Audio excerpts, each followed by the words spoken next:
নমস্কাৰ বন্ধুসকল, স্বাগতম জনাইছোঁ মোৰ অন্য এটা ভিডিঅ'লৈ। বন্ধুসকল, আজিলৈকে মোৰ চেনেলটোত আপোনালোকে কবিতা শুনিবলৈ পাই আছিলে। এতিয়া ভাবিছোঁ কবিতাৰ লগতে এনে কিছুমান ভিডিঅ' চেনেলটোত দিওঁ, যাৰ জৰিয়তে আপোনালোকে হয়তো উপকৃত হ'ব। কাৰণ কবিতাসমূহ দিওঁ, আপোনালোকে শুনে, তাত আপোনালোকৰ লাভালাভ একো নহয়। তথাপিতো আপোনালোকে যথেষ্ট মোক উৎসাহিত কৰিলে, তাৰ বাবে অশেষ ধন্যবাদ। চেনেলটোত কবিতাও থাকিব মাজে মাজে, কাৰণ কবিতাৰ প্ৰতি মোৰ বিশেষ দুৰ্বলতা আছে। আজি আহিছোঁ আপোনালোকৰ মাজলৈ আমলখিৰ তেল আমি ঘৰতে কেনেকৈ বনাব পাৰোঁ। বহুতে জানেই বাৰু, কিন্তু যিসকলে নাজানে তেওঁলোকৰ বাবে উপকৃত হ'ব বুলি ভাবিছোঁ। আমলখি তেলৰ বাবে আপোনালোকে তেলটোৰ জোখাৰে আপোনালোকে আমলখি ল'ব লাগিব। মই এইটো 175 ml তেলৰ বটল হয়, এইটো পেৰাচুটৰ হয়। পেৰাচুট নহ'লে শালিমাৰ ল'ব, নাৰিকল তেল। ইয়াৰ লগতে আৰু অলপমান মোৰ তেল আছে, অকণমান আছে এইটোত, মানে এইখিনি সৈতে মিলি পেলাই 200 গ্ৰাম হৈ যাব তেল। আৰু তাৰ কাৰণে মই ইমানখিনি আমলখি লৈছোঁ, প্ৰায় এপোৱা বা এপোৱাতকৈ অকণমান বেছি হৈছে, কাৰণ ইয়াৰ পৰা গুটিখিনি উলিয়াই দিলে আমলখি যথেষ্ট কমি যাব। তাৰপিছত এনেকৈ কাটি লৈছোঁ, গুটিখিনি এক্সট্ৰা কৰি ল'ম। এনেকৈ আমলখিখিনি গুটিৰ পৰা বেলেগ কৰি লৈছোঁ। মই এইখিনি এনেকৈ কাটি পেলাই মিক্সিত দিম। আৰু যদিহে মিক্সি নাই আপোনাৰ, বা মিক্সি চলাবলৈ কাৰেণ্টটো নাথাকে, কোনোবা সময়ত দিগদাৰ হৈ যায়, যদি আপুনি মিক্সি ইউজ নকৰোঁ বুলি ভাবিছে, তেনেহ'লে আপুনি এটা কাম কৰিব পাৰে। এনেকুৱা এখন পিহনা যদি আছে, এই পিহনাখনত আমলখিটো লৈ পিনি পিহনাখনত এনে মিহি ছাইডটোত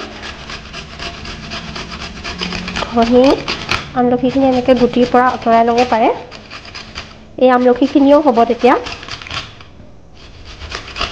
এনেকৈ কৰিলেও ধুনীয়াকৈ এৰ খাই যায় বাৰু। সেয়ে চাওক, এনেকৈও কৰি ল'ব পাৰে যদি আপোনাৰ মিক্সি নাই। এতিয়া আমি ইমানখিনি আমলখি পালোঁ। আমলখিখিনি মিক্সি জাৰটোত লৈ লৈছোঁ, লৈ পেলাই গ্ৰাইণ্ড কৰি লওঁ। আমলখিখিনি পিছোঁতে এটা সমস্যা হৈছে, যিহেতু অকণমান পানী দিলে ভালকৈ পিছা যায়, কিন্তু এতিয়া পানী দিয়া নাই কাৰণে আমলখিখিনি ভালকৈ পিছা যোৱা নাই। আমলখিত পানী থাকেই, কিন্তু বেছিকৈ পানী দিলে আকৌ তেলত দিয়াৰ পিছত বেছিকৈ ফটফটাই থাকিব আৰু বেছি সময় লাগিব তেলখিনি হওঁতে। গতিকে পানী নিদিওঁ। ইয়াত যিখিনি আমি তেল ব্যৱহাৰ কৰিম, সেই তেলখিনিকে ইয়াত দি দিছোঁ। অলপ তেল দি পেলাই কৰি চাওঁ ভালকৈ পিছা যায় নে নাযায়। মতে যাব লাগে। এইটো তেল অলপমানেই আছিলে।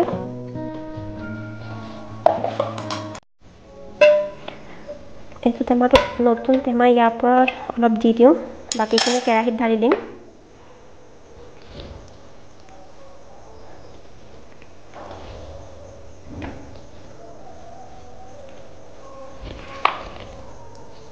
এতিয়া যাব লাগে।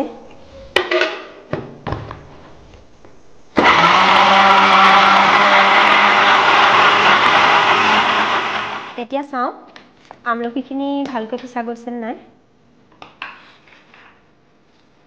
বৰ ধুনীয়াকৈ পিছা গৈছে। পানী দি পিছিলে মানে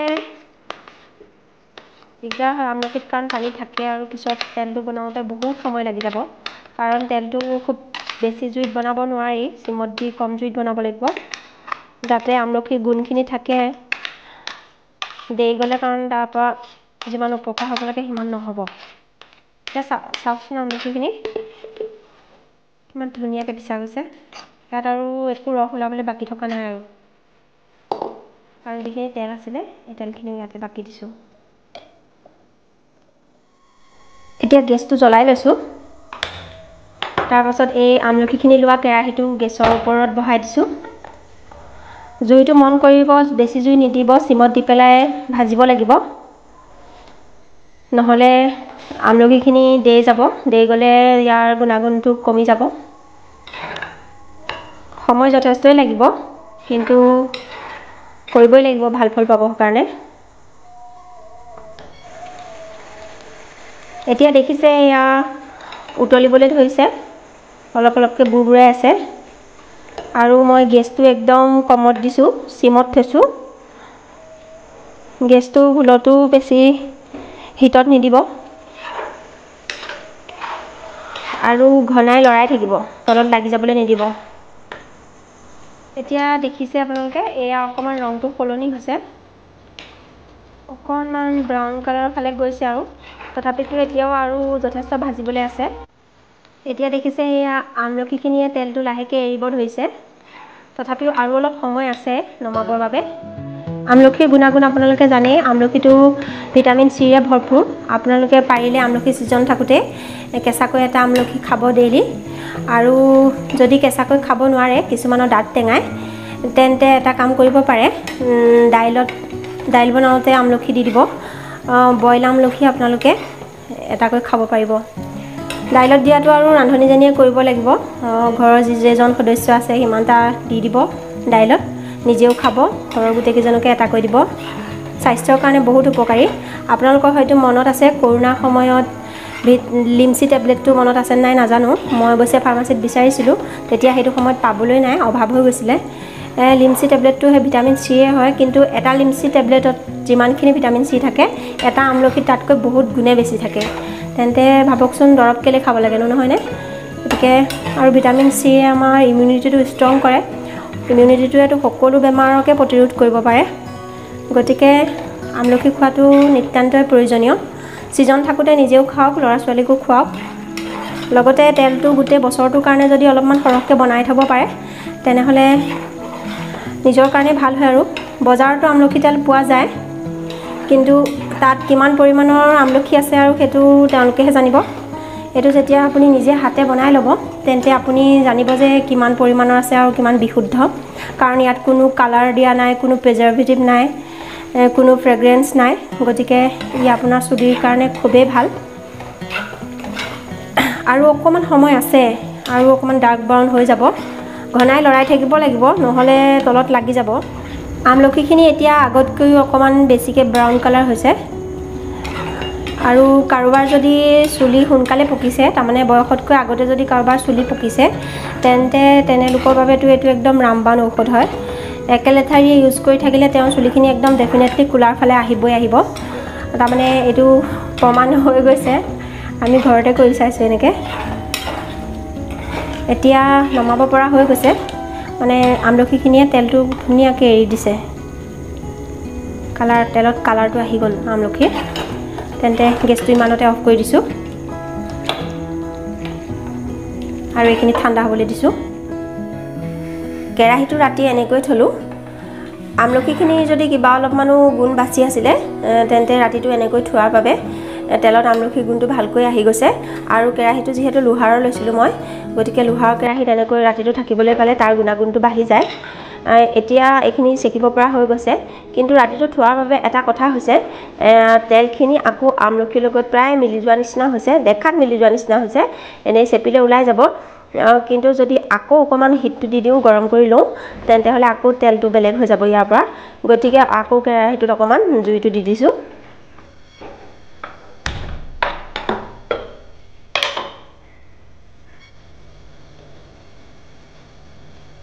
এতিয়া দেখিছে আমলখিৰ পৰা এয়া তেলখিনি কেনেকৈ আঁতৰি গৈছে। এতিয়া গেছটো অফ কৰি দিম, তাৰপিছতে আৰু অলপ ঠাণ্ডা কৰি চেকি ল'ম। এতিয়া মই তেলখিনি চেকিবৰ বাবে এটা বাতি লৈছোঁ। শুকান ল'ব, পানী লাগি নাথাকে যাতে, ভালকৈ ধুই মুচি ল'ব।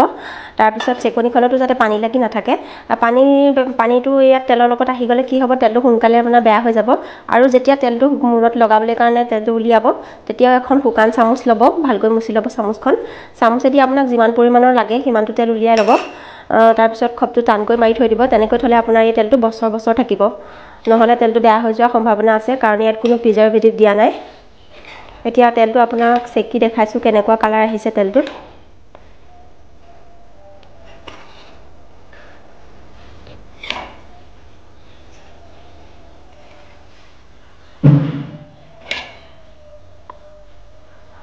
আপুনি কটনৰ এখন কাপোৰ ল'ব পাৰে, পাতলা চুৰ্ণি হওক, গামোচা হওক বা পুৰণা চাদৰ হওক চাফা, তেনেকুৱা এখনো ল'ব পাৰে।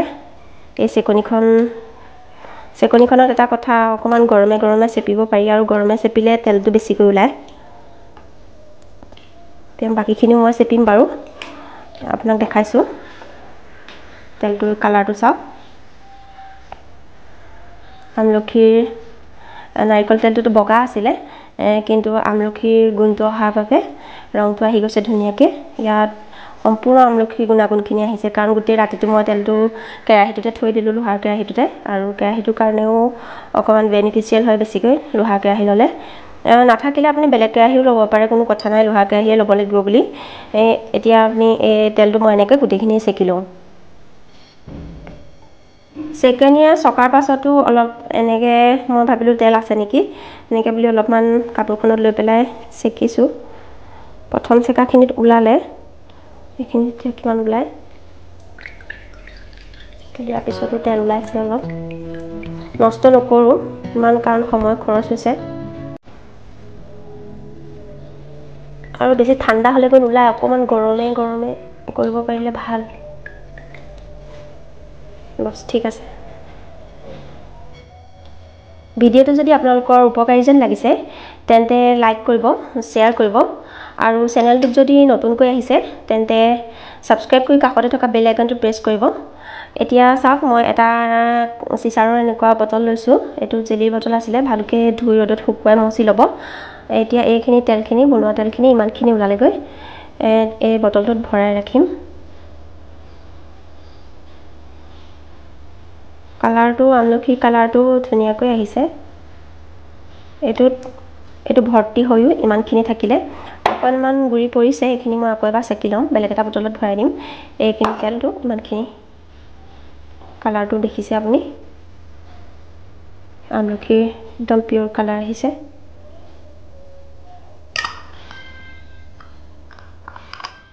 তেন্তে আজিলৈ আহিছোঁ, ভিডিঅ'টো ইমানতে সামৰিছোঁ, নমস্কাৰ।